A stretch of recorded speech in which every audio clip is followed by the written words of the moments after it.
le Made in France avec notre amie Nathalie Schran-Germain. Nathalie, tu voulais nous parler ce matin En de fabrication.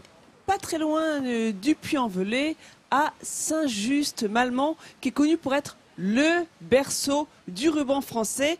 Et cette commune, elle abrite le leader européen du ruban. Alors c'est une entreprise familiale, indépendante, depuis 3 générations. Alors je vous propose d'aller découvrir leur site de production. Ils ont un parc de métiers à tisser qui est juste impressionnant. Et ce que vous voyez là, ce sont les métiers jacquard à navette. Ce sont des métiers qui datent de 1875, de vieilles machines en bois. Et vous voyez ces navettes qui font des allers-retours? Et voilà, elles permettent de tisser petit à petit le ruban. Et il faut savoir aussi que pour justement entretenir ces machines, les faire fonctionner, il faut une expérience artisanale très complexe.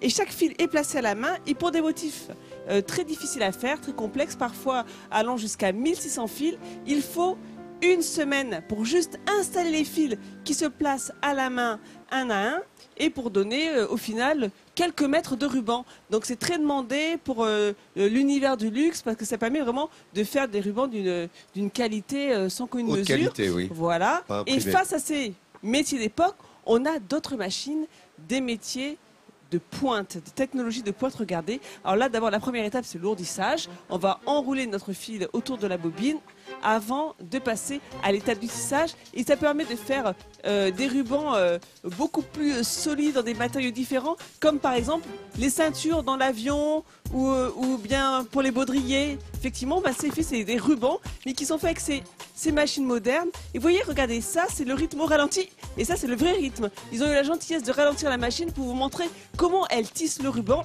Et là, vous avez le laboratoire, on teste les différentes couleurs. Là, on met des rubans blancs dans des cylindres. On met le tout dans une machine.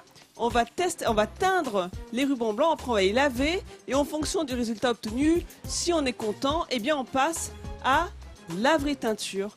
Voilà, c'est vraiment une belle entreprise qui travaille donc dans l'univers du luxe, également avec l'industrie comme pour les baudriers, les ceintures de sécurité. Donc c'est un atelier traditionnel de renommée internationale. Et un grand bravo aux dirigeants et à leurs employés. On a des dirigeants qui sont là juste derrière nous en veste grise. Là,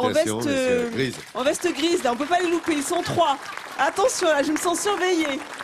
Ils auraient dû mettre un ruban. On les aura trouvés. Félicitations, madame, monsieur. Ils ont évidemment, pas fait colorant. le savoir-faire à la française, vous l'avez compris, l'excellence de ce savoir-faire, tous azimuts, évidemment, de la haute couture à la praticité, celle qui nous sert tous les jours. Et voyez, ce petit ruban midi en France, on en a un, évidemment. Oui. Est-ce que j'ai le droit juste de vous montrer un truc, enfin 2 trucs? 2 trucs? La première, oui, juste. T'es dingue. La première chose, non, juste 2. C'est la veste que porte Hélène, enfin que montre Hélène. C'est juste tous les rubans qui sont utilisés dans le luxe. Et ils ont eu la bonne idée de le présenter sous forme de veste. Je trouve ça génial. C'est très, très drôle. C'est une bonne idée. Ah oui, c'est bien. Et la deuxième chose, c'est juste ça.